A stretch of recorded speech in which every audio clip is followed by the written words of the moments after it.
Amém? Então eu quero te falar hoje, o tema da minha palavra é a guerra contra Amaleque. A guerra contra Amaleque. Então, quantos aqui já pensaram em desistir? Então eu vou ser o primeiro a levantar a mão para você não ficar com vergonha. Pensou em desistir? Não quero mais negócio de igreja.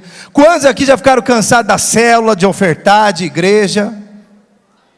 Já fiquei também. Quantos aqui já ficaram cansados de liderar, de estar casado com essa mulher que está do teu lado? Não levante a mão, homem, seja sábio agora. Falei, eu jamais, com ela jamais cansei. Mas você sabe que você já cansou. As mulheres também, já cansou, está casado. Quantos cansaram já de trabalhar, de empreender toda hora, tem que resolver problema, acordar cedo. Quem empreende fala assim, vou empreender para parar de ter patrão e agora viver a minha vida. O cara acorda 4 da manhã e vai dormir às 23. E eu tenho um empreendedor lá na minha rede, um discipulador, e ontem ele falou assim, a gente estava combinando de ir pescar, né? Junto com o meu pai, porque eu estou tentando ganhar meu pai gosta muito de pescar. Meu pai já é batizado, tudo, mas eu queria que ele frequentasse aqui a igreja nossa, amém?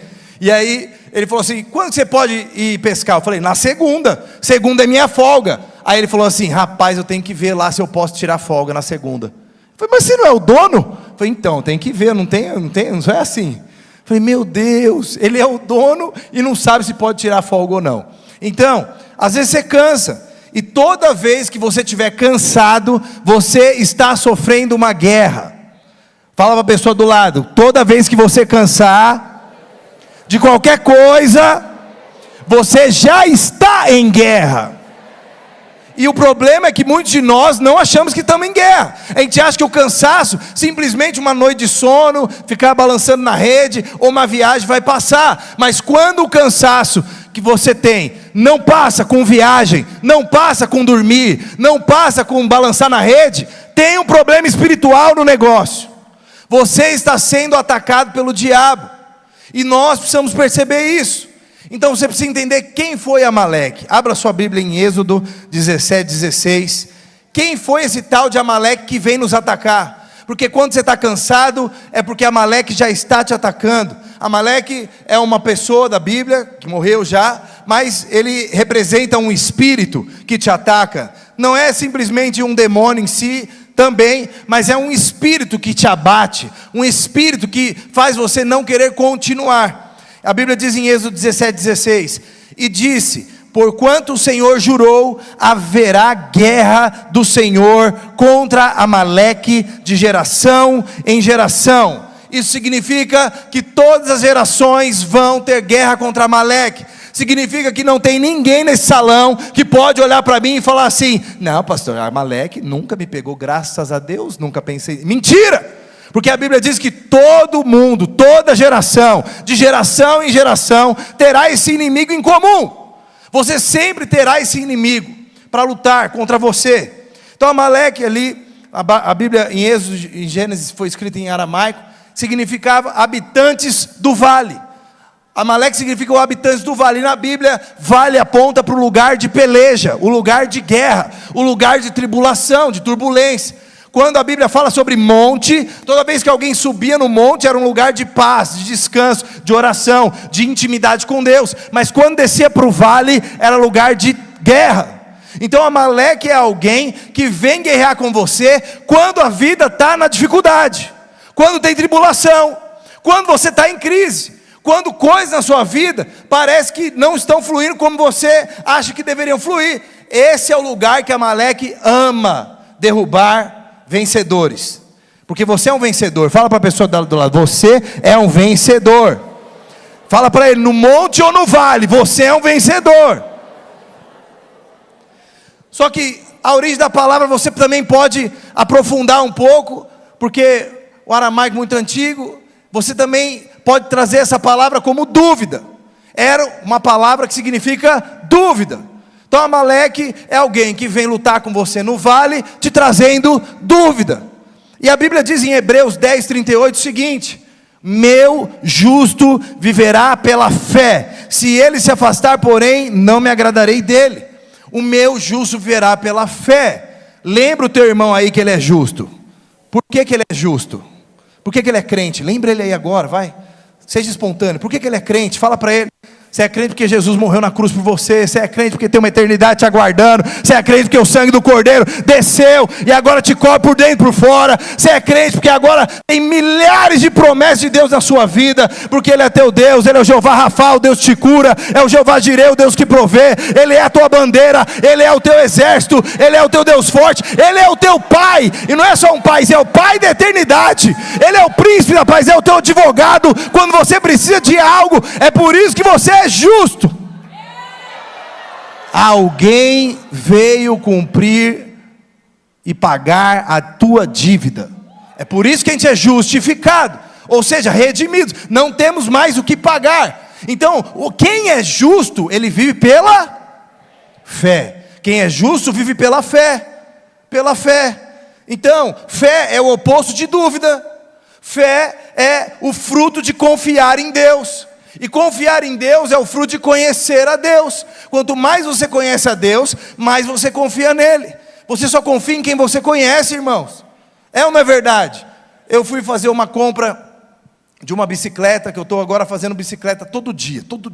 Eu acordo de manhã e subo na bicicleta e fico pedalando, ouvindo a palavra do pastor Aloysio, do Joseph Prince, do pastor Ricardo, e fico pedalando, e pedalo, todo dia. Aí eu falei, preciso comprar uma bicicleta, porque eu tenho muita preguiça de ir na academia. A academia fica lá embaixo, no térreo. De graça. E era muito preguiçoso. Eu falei, eu preciso deixar mais perto ainda. Aí tentei deixar na varanda, estava longe. Coloquei na sala, estou pensando em deixar no quarto, para ficar mais perto, para eu não ter desculpa, para acordar e fazer assim. Aí beleza, comprei. Aí quando chegou a bicicleta, eu montei. E aí eu olhei para o anúncio e falei, esse anúncio está errado. Não é igual a bicicleta que me deram. A bicicleta parecia melhor. Fui lá e falei, eu vou denunciar esse cara no Mercado Livre. Aí me deu uns 5 minutos, falei assim, não vou não, vou falar com o cara pelo WhatsApp, vamos ver se resolve. Aí mandei mensagem para o rapaz lá, que tinha um WhatsApp, achei a empresa, e aí ele falou, cara, me perdoa, a gente colocou um anúncio errado, essa bicicleta nem está mais vendendo, e é outra, o que eu posso fazer por você? Você quer um squeeze? Eu falei, tenho 30 squeeze, squeeze da videira, do Radical Livre, do Radical Kids, eu não aguento mais squeeze. Ele falou, então eu vou fazer o seguinte, eu vou te dar R$150 de desconto nessa bicicleta, vou fazer o Pix. Eu falei, glória a Deus, aleluia. Ele falou, mas vai ter que ser depois do ano novo. Era dezembro, né, na época do Natal. Eu falei, tá bom. E fiquei lá, já era, perdi o dinheiro, não vou devolver a bicicleta, acabou. Deu dia 1º de janeiro, plim, o cara fez o Pix. Aí ele me chamou no WhatsApp, falou, o comprovante está aqui, eu sou o dono da importadora que traz as bicicletas, a partir de hoje, toda bicicleta que sair de novidade, eu vou me comunicar direto para você. Diga um aleluia, irmão. Irmãos, eu paguei cerca de R$400 na bicicleta com o Pix que ele me devolveu. Vai procurar uma bicicleta dessa para você ver quanto que é. Barato demais. E aí, o que acontece? Não estou fazendo uma propaganda da bicicleta aqui não.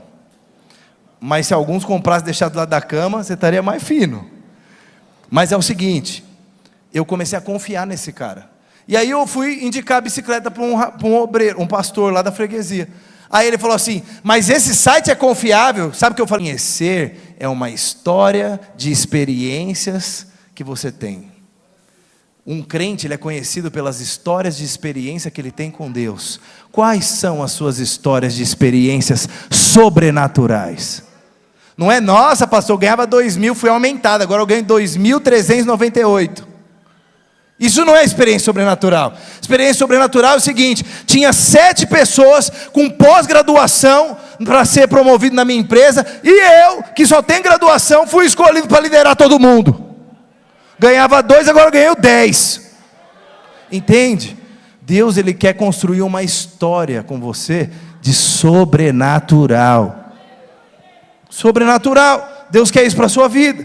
Então, quanto mais você conhece a Deus, orando, jejuando, lendo a palavra, tendo experiências, mais você vai ter fé. Fé é confiar. E é aqui que o Amaleque faz um ninho na cabeça das pessoas, através da dúvida.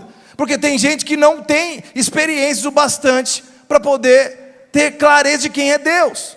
Por que a gente tem aqui um encontro com Deus? Por que tem um curso de consolidação, um trilho dos vencedores, ceifeiros, maturidade, CTL. Depois do CTL tem seminário teológico que você faz lá na Armênia. Por que a gente tem palavra de domingo? Por que nós temos reunião de quarta? Para que você possa ter orações, ambientes, para que você tenha experiências com Deus. Mas tudo isso que eu te falei é um centro de treinamento. O lugar da experiência com Deus é lá fora, na tua casa, à noite no teu quarto. Eu costumo falar que Deus, Ele se importa muito mais do que você faz com o teu pijama do que com o terno e a roupa bonita que você veio para o culto. Porque aqui todo mundo está vendo, mas e de pijama? Não, de pijama nós só dorme, né, pastor? Fala para a pessoa do lado, pode orar deitado. A pessoa às vezes não sabe. Fala para o de trás agora, fala assim, ó, pode orar tomando banho pelado. Fala para ela, porque não é possível. Se Deus te conhece por completo, por que você não ora no banho? Não, no banho não, Senhor Jesus, Ele está me vendo. O que é isso? Ele está te vendo em todo o tempo, nu. Ele sabe o teu coração. Ele conhece, esquadrinha tudo, a tua alma. Então nós precisamos dele. Então a pessoa fica assim, será que eu devia estar casado com essa pessoa? Será que eu deveria liderar, ser pastor? Será que eu deveria empreender? Será? Vai conhecer a Deus, que você vai ser alguém cheio de fé. Olha para o outro teu irmão, vê se ele tem fé. Não tem fé. Entendeu? O fé é aquele cara que ele olha com sangue no olho. Ele acredita. Então, para a gente descobrir o que Amaleque faz, você precisa entender quem é Amaleque, da onde que ele veio. Porque da onde que ele veio, quem é o pai, quem é a mãe dele, você vai entender o porquê ele era um perseguidor de cristãos, de israelitas na época, né? Por que ele era um perseguidor? Quem que é o pai e a mãe dele? Então, por incrível que pareça, Amaleque, ele era neto de Esaú. Gênesis 36, 12. Tímina era concubina de Elifaz, filho de Esaú, e teve Elifaz a Amaleque. São esses os nomes dos filhos de Ada, mulher de Esaú. Então, Esaú se casou com uma mulher que chamava Ada e tinha uma concubina tímida. Ela era tímida, é o nome dela. Deve falar de outro jeito, né? E aí, essa mulher gerou a Amaleque. E eu não sei se você sabe, mas Esaú, ele era o irmão de Jacó. Esaú era aquele que deixou o direito de primogenitura e todas as bênçãos que o Senhor tinha na vida dele, para trocar por um prato de lentilha, porque ele estava com fome naquela hora.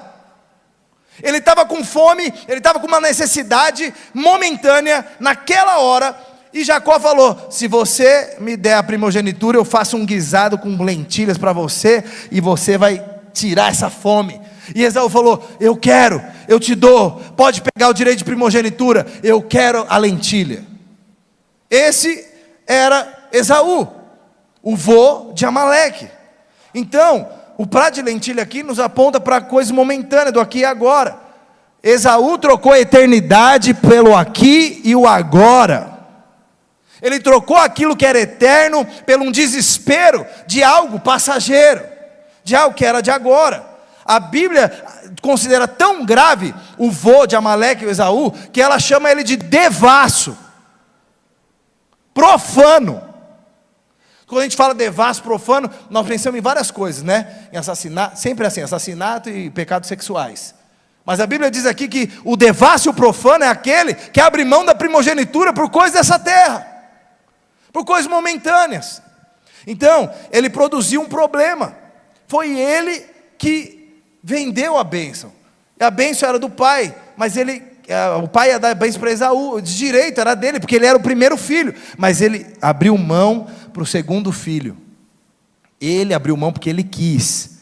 Ele produziu o problema. E no final culpou o pai. Ele disse, você passou a herança para o outro, está vendo? Foi você, ele chegou aqui, você não percebeu que ele estava com o pelo no braço, você não percebeu que ele falou grosso, mas não era ele, não era eu, era ele, você. E ele culpou o pai e fugiu, foi embora de casa. Então, a grande diferença, irmãos, entre homens e crianças, chama-se terceirizar problema. Toda vez que alguém terceiriza um problema, essa pessoa é uma criança na fé, imatura, não é desenvolvida espiritualmente. Então, você precisa entender, um homem, ele não terceiriza, ele chama a responsabilidade para ele. Ele diz que foi ele que fez, fui eu que agi assim, fui eu que comi o prato de lentilha, eu que fiz isso e eu preciso de redenção. Mas não, ele colocou a culpa no pai. Então, não importa o que as pessoas fizeram comigo, porque eu decido se isso irá me afetar ou não. Fala para a pessoa do lado, fala para ela, afirmando sua identidade, fala assim: eu decido se o que fizeram por mim vai me afetar ou não. Você tem o poder de decidir. É você que manda na tua mente, no teu corpo. É você, a vida é sua. Você pode decidir. Então não importa o que fizeram com você, você decide. E a Bíblia diz que Abraão, ele tinha uma prática, porque ele foi guiado por Deus. Abraão, que foi o pai de Isaac, e o avô de Jacó, que também era avô de Esaú. Pensa, Deus, ele diz que ele é o Deus de Abraão, Isaac e Jacó. Ele desconsiderou Esaú, queria ele como Deus dele. Então Abraão, ele mandou um servo. Quando ele foi pesquisar para ter uma mulher para casar com Isaac, ele mandou um servo, e esse servo chamava Eliezer. E Eliezer, ele foi buscar uma mulher, mas Abraão deu só uma orientação. Ele falou assim: a mulher que você buscar não pode ser do povo de Canaã, porque o povo de Canaã era um povo rebelde, era um povo do mundo, era um povo misturado.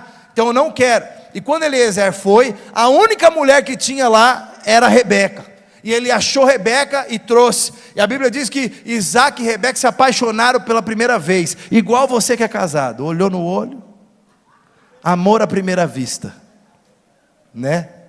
Nossa, o silêncio. O pastor está começando a prejudicar. Eu precisava ajudar, né? Pastor, me ajuda aí, né? Mas amém, às vezes foi a terceira vista, a quinta vista, né? A 10ª vista. O importante é que se apaixonou. E aí é o seguinte, esse casal foi uma bênção. Agora, Esaú, ele sabia do direcionamento do vô e do pai. Sabe o que ele fez? Ele foi procurar mulheres que eram de Canaã, que eram misturadas. Ele de propósito falou: agora você quer saber? Só porque o pai fez isso comigo, que tirou minha herança, eu vou casar com quem ele não mandou. Então Amaleque é fruto de uma desobediência, de ter casado com alguém que ele não tinha mandado, porque era misturado. Não é questão de casamento, é questão da mistura. Esse era Amaleque. Fala assim: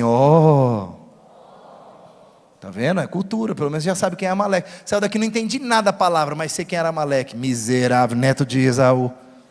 Entendeu? Pelo menos você já sabe quem ele é.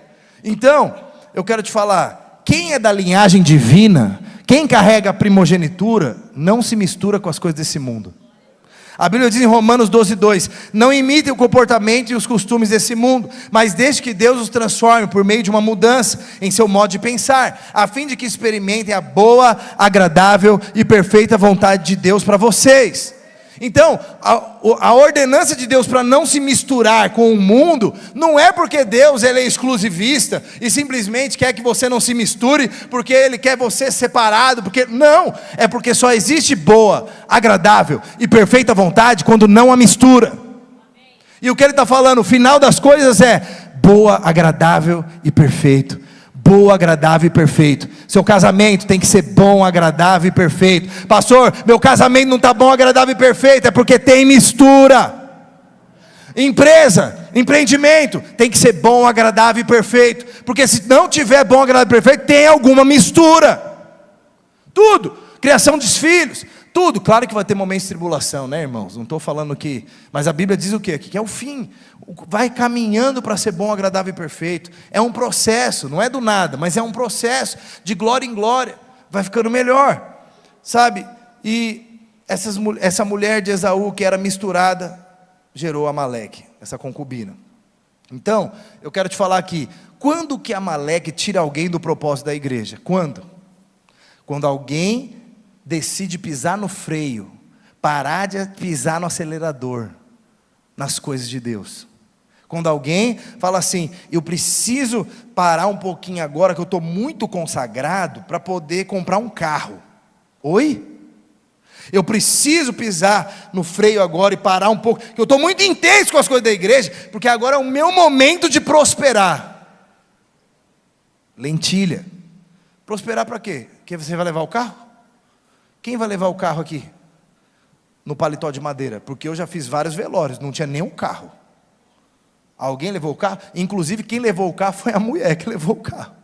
O cara morreu, a mulher ficou com o carro. Mas ela vai morrer, o carro vai ser dado de novo.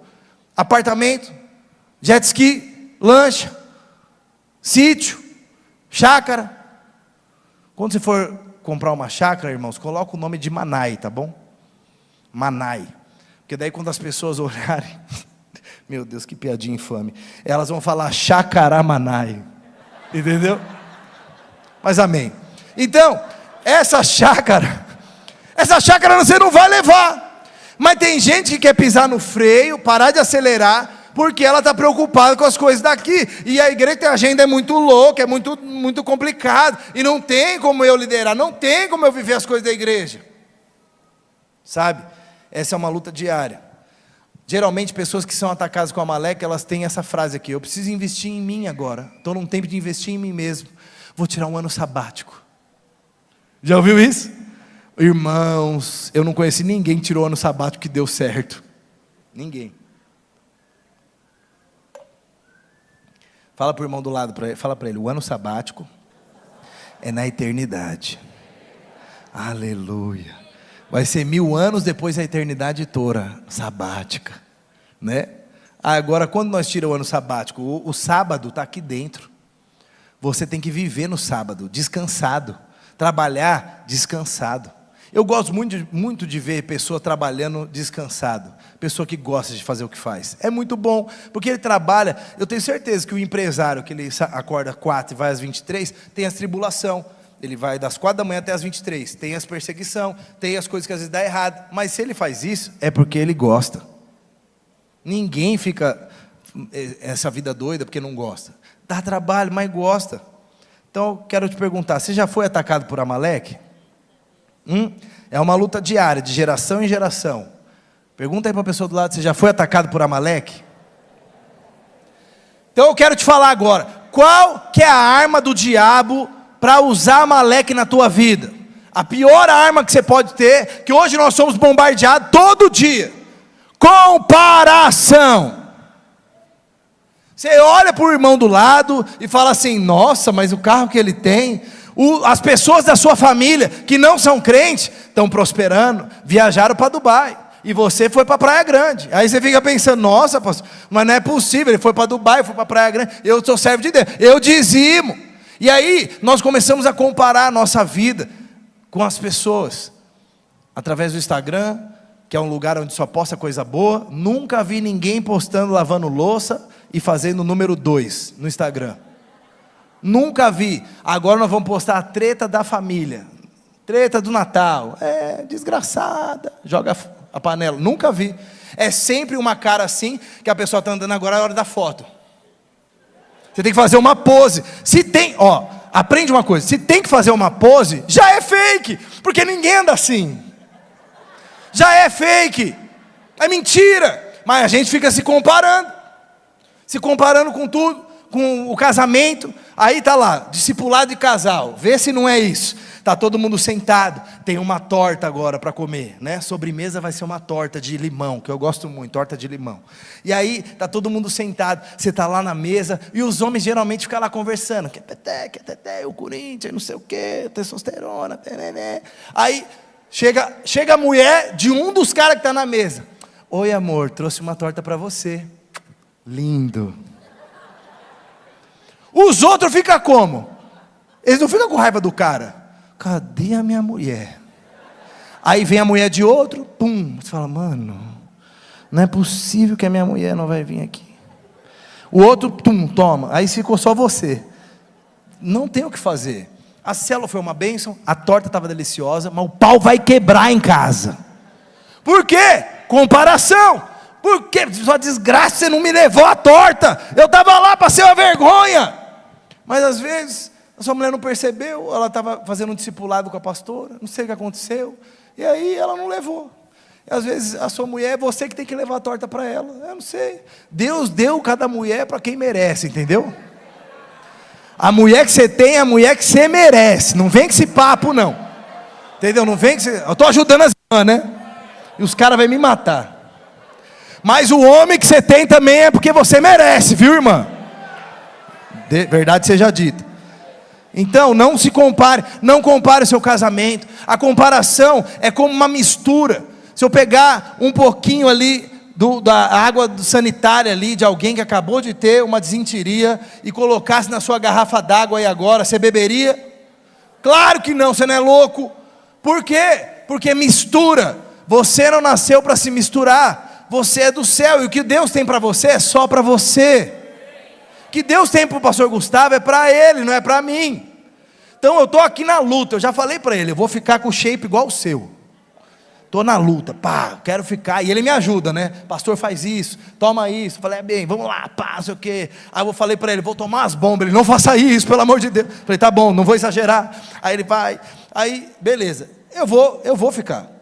Isso já foi feito no reino espiritual. Mas cabelo, Deus deu para ele. Deus não tem isso para mim, Deus tem para ele. Então ele vai ter cabelo e aleluia. E aí, para que eu vou ficar falando? Nada, agora preciso de cabelo. Se tiver um monjaro para cabelo. Mas enquanto não tem, eu entendo que Deus não quis que eu tivesse cabelo. Aleluia. E a vida segue. A Leia gosta de mim assim. Já falei para ela, vou pôr o cabelo e tirar a barba. A Leia falou, se fizer isso eu te mato. Então, ela me ama assim, aleluia. A Bárbara gosta de você com o cabelo e com essa barba aí. Então tá bom. Então, não se compare. Fala a pessoa do lado. Cada um tem uma vida e uma história com Deus.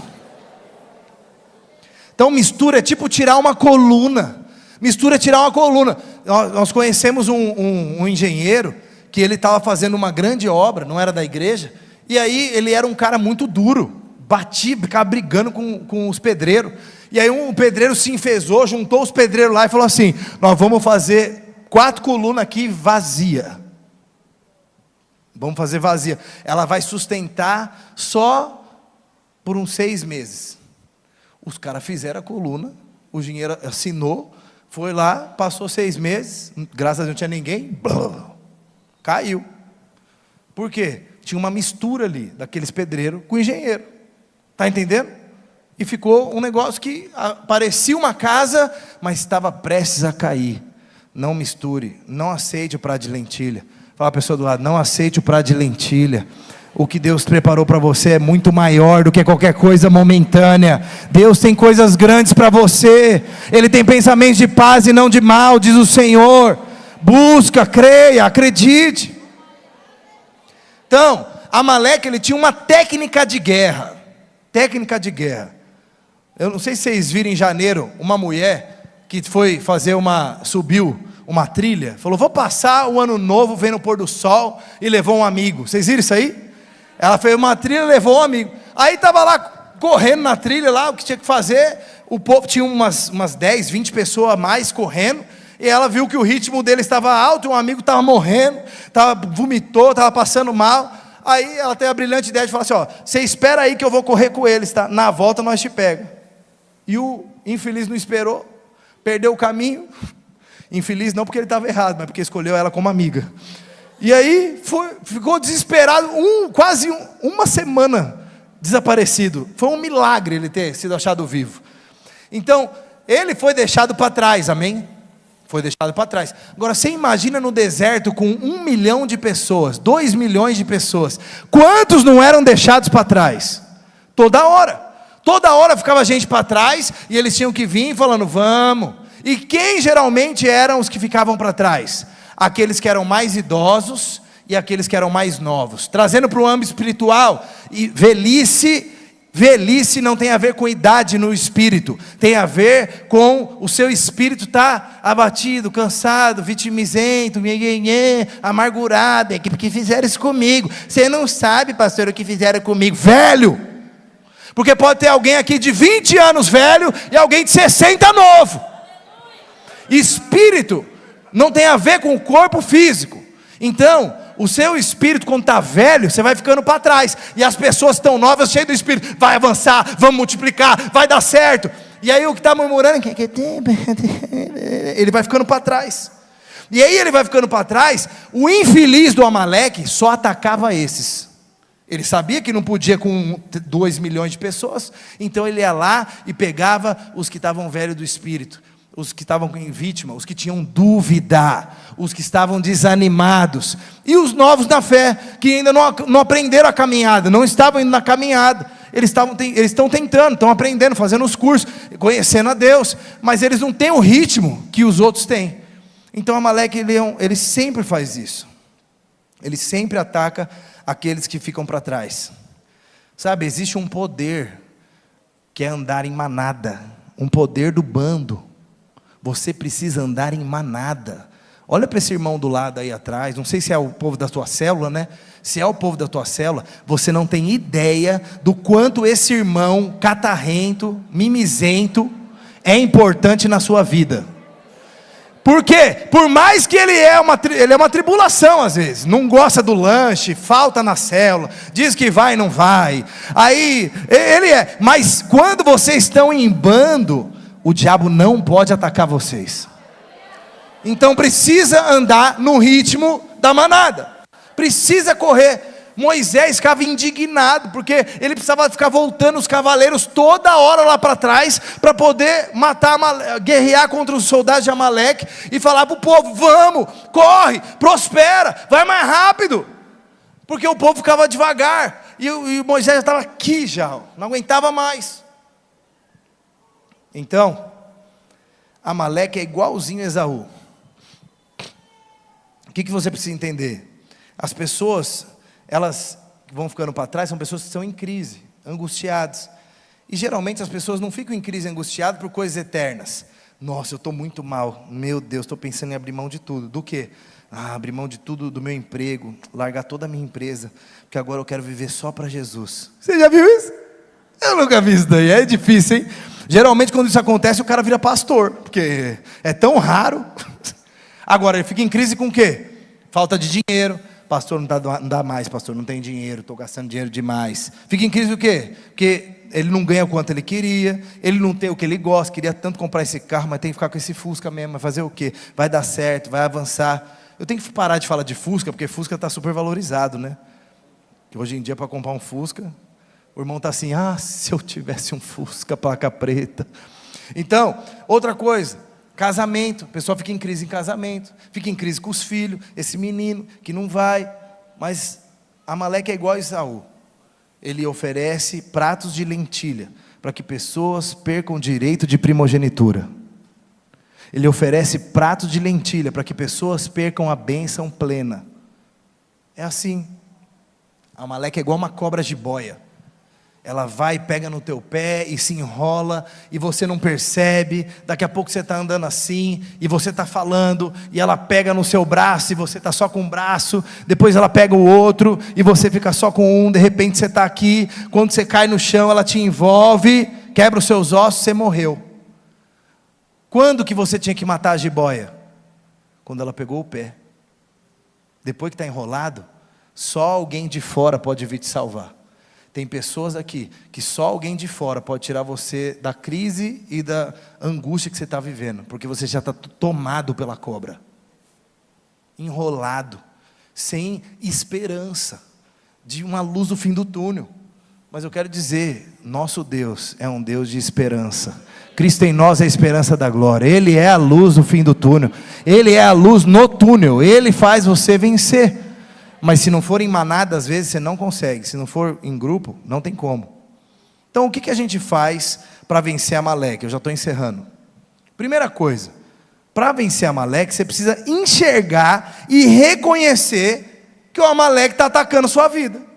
Porque tem gente que se vitimiza tanto, ele coloca tanto a culpa no pastor, no líder, no chefe, na mulher, que ele nunca vai ver que Amaleque está atacando ele, porque o culpado é outro. Se tem alguém para culpar, eu não culpo o diabo. Logo, eu não guerreio com o inimigo que eu tenho que guerrear. Nossa luta não é contra carne nem sangue, mas contra principados e potestades. Não existe luta que você enfrente contra pessoas, esquece. Toda luta espiritual é contra demônios e principados. Para de colocar pessoas que fizeram e erraram com você. É claro que erraram, é claro que te prejudicaram, é claro que você sofreu um dano, é óbvio. Quem aqui não sofreu um dano? Atire a primeira pedra. Todo mundo. Eu fui perseguido. Muitas vezes dentro da igreja, no seminário teológico, em tudo que você pode imaginar. Ué, normal. Mas eu decido fazer o que eu quiser com o que fizeram comigo. Você decide. Então você precisa primeiro reconhecer: eu estou em guerra.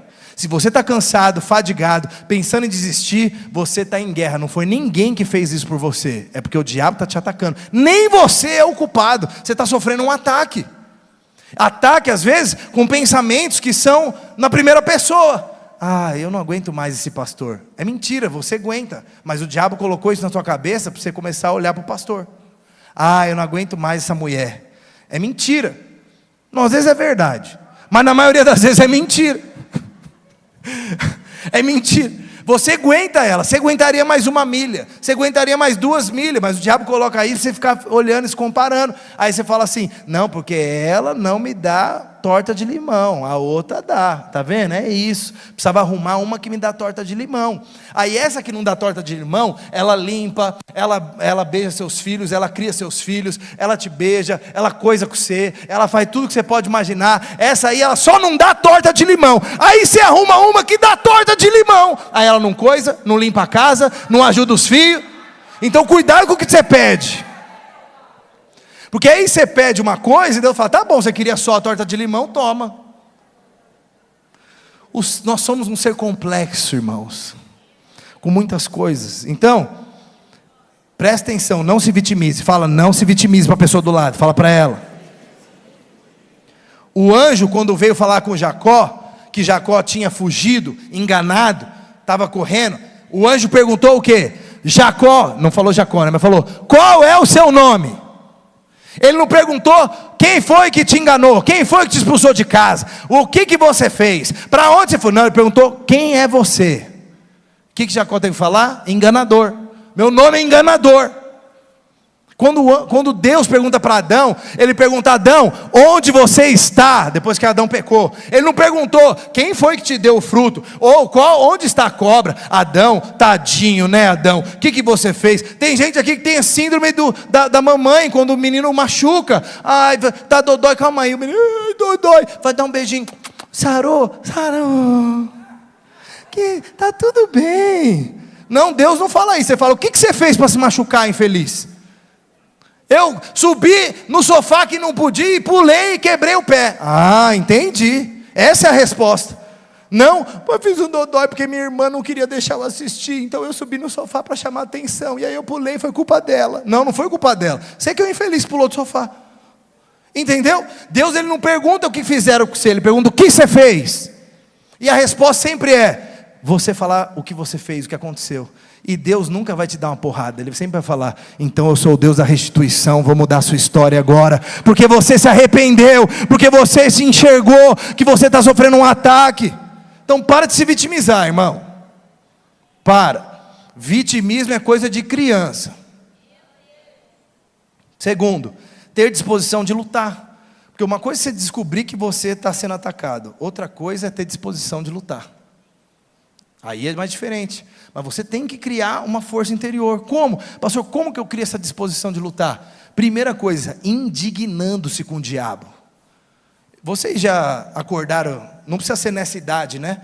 Não nessa idade física. Vocês já acordaram de noite e viram um vulto ou alguma coisa assim no quarto? Alguém já teve um medo assim, ficou com medo de noite? Quem já? Só para eu descobrir se sou só eu que sou estranho. A Leia foi para o sítio, né, de Mariporã, né? Aí eu fui dormir. Aí começou a geladeira infeliz da Electrolux. Pá! Pá! Falei: mano, não é possível, mano. Eu estou aqui, quando tá os meninos, a Leia, não acontece nada. Estou só eu, Deus, Espírito Santo. Pá! Aí começou um vento na janela. Falei: não, mano. Eu parei de ver filme de terror desde a minha adolescência, mas eu lembro. É assim que começava. Eu falei: meu Deus. Aí eu levantei e falei assim: não vai ficar assim não, vai ficar barato não. O diabo não vai ter parte aqui. Liguei a luz e fiquei debaixo da coberta. Aí eu lembrei de outros filmes. Falei: a coberta não blinda a gente, só criança que pensa isso. que a coberta blinda, né? Porque uma faca passa o lençol, isso é mentira. Aí eu falei, não posso ficar assim. Eu sou pastor. Aí eu tirei o lençol e falei assim, ó, Satanás! Aí comecei a ficar indignado, pastor. Taquei fogo, falei pro diabo sair, foi embora. Aí Deus foi só me mostrando, a janela que estava aberta, aí eu fechei a janela. A geladeira que não estava encostada, aí encostei. Falei, não era o diabo, mas se tinha, saiu. Entendeu? Se tinha, saiu. Então, irmãos, presta atenção. Você precisa se indignar. O que está acontecendo no seu casamento, na tua empresa? O que está acontecendo na tua vida? Você tem que se indignar e orar. E a oração de indignação não é assim: Senhor, me ajuda, Senhor, no dia de hoje. Se der, faz algo por mim. Se não der, vou entender a sua vontade. O que é isso? Indignado é quebrar o vaso na parede, é gritar. Indignado é isso. Você sabe o que é indignado? Não me faça mostrar o que é indignado. Indignado é isso. Você precisa se indignar. Primeira coisa, para você lutar contra Amaleque. Segundo, você precisa olhar para a recompensa. Sabe por quê? Toda guerra vencida traz recompensa. Inclusive na alma. Toda guerra vencida traz uma recompensa, irmãos. Tem um galardão. Olha para isso. O que eu vou ganhar com isso? Eu vou permanecer na igreja feliz, animado. Eu vou ser levantado líder. Vou converter toda a minha família para Jesus. Aleluia. Deus vai me promover. Vai acontecer. Você tem que pensar no galardão. Existem promessas para você que só vão vir depois que vencer a guerra. Não tem o que fazer. E o terceiro, se alegre. Se alegre. Você precisa buscar alegria. A alegria do Senhor é a nossa força. Se alegre nas pequenas coisas. Se alegre. Você tem que ser um caçador de alegria. O pastor Gustavo estava me ensinando uns negócios de nutrição. Eu virei um caçador de proteína. Pastor, você quer um pão de batata com requeijão? Eu falo, não. Por quê? Porque não tem proteína? Não quero, obrigado, Deus abençoe. Então eu pego por gratidão, obrigado. Tó, filha, coma. Estou dando para a filha, olha que pecado. Que eu não quero para mim, estou dando para mim. Amém. Aí eu estou caçando proteína. Você tem que ser um caçador de alegria. Eu acordei de manhã. Uau, acordei de manhã. Que bênção. Eu sentei numa cadeira fofinha. Vocês viram agora que está tendo umas mesas mais bonitas no refeitório lá? E vai ter umas cadeiras bonitas. Aleluia, diga glória.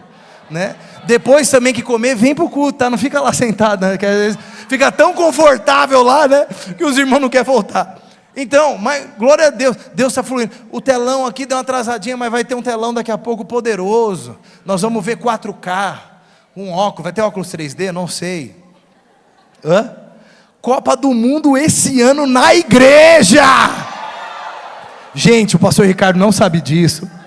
Eu não me comprometo, não me responsabilizo. Eu só joguei no ar, deixa gravado e manda para ele. E aí a gente vê, mas ia ser top demais, hein?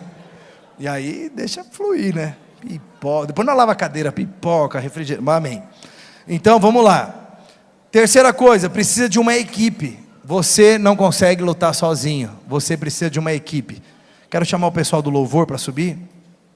Escolhe homens e mulheres que amam a Deus para andar com você, que vão te tirar da fossa ali, que vão te puxar, que vão te acordar. Sabe? A guerra, ela aponta para ir ganhar as almas do inferno. É para isso que é guerra. Nossa guerra aqui nessa terra, até que Jesus volte e chegue na eternidade, é tirar as pessoas do inferno.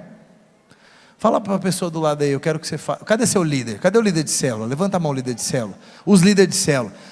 Fica com a mão levantada, hein? Pergunta aí para o seu líder, pergunta para ele, quantas pessoas você vai batizar nesse semestre? Pergunta aí. Pergunta aí para ele. Isso é a guerra. Guerra é batizar pessoas.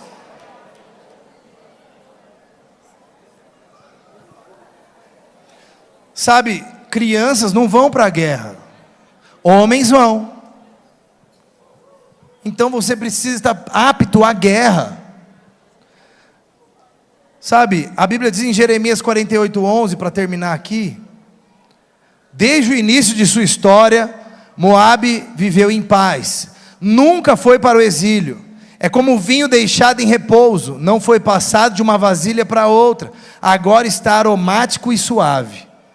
A Bíblia diz aqui que existe um tipo de pessoa que permanece o sabor, que permanece o cheiro. Só que quando a Bíblia nos fala da parte espiritual, não vos embriagueis com o mundo, mas enchei-vos do Espírito, ela está nos falando sobre o vinho. O mundo é um vinho que há dissolução, mas o Espírito é um vinho que revigora, que traz alegria, é um vinho espiritual. Moabe foi um cara que é comparado com um vinho, ele não mudou o sabor, ele não foi transformado, ele não ficou parecido com Cristo, ele mudou completamente, ele não mudou, ele ficou paralisado aonde ele estava. E tudo que é paralisado na Bíblia é algo que não está fluindo, precisa de movimento, sabe, você precisa de movimento.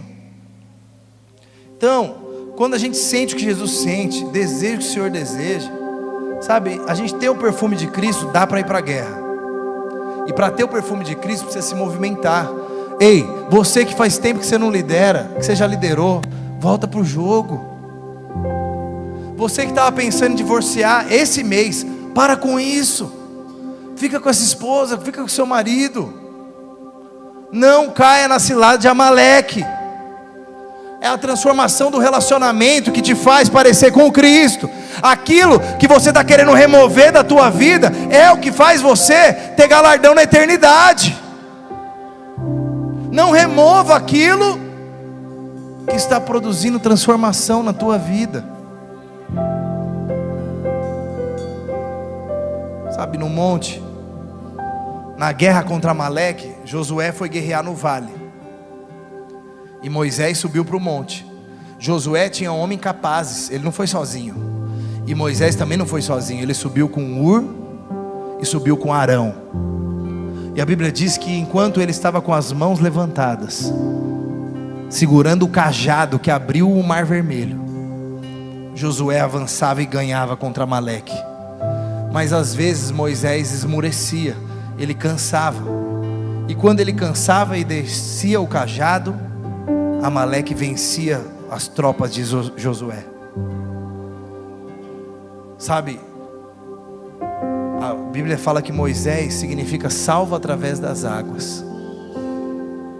Ur significa nobre, puro. E Arão significa iluminado, inspirador.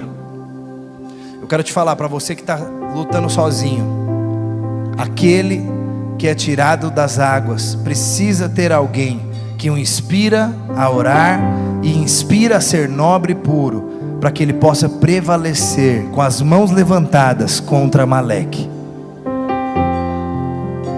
Você não está sozinho, você precisa de ajuda. Nós somos uma igreja em célula por isso, para que você nunca precise lutar suas guerras sozinho.